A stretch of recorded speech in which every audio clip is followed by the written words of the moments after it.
ای ایران ای مرز پرگوهر، ای خاک از سرچشمه هنر، دور از تو اندیشه بدان، آینده مانی تو جاودان.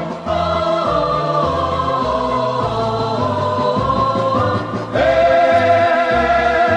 دشمنان تو سنگ خاره ایمان و همان، جان من فدای خاک پاک میهنم.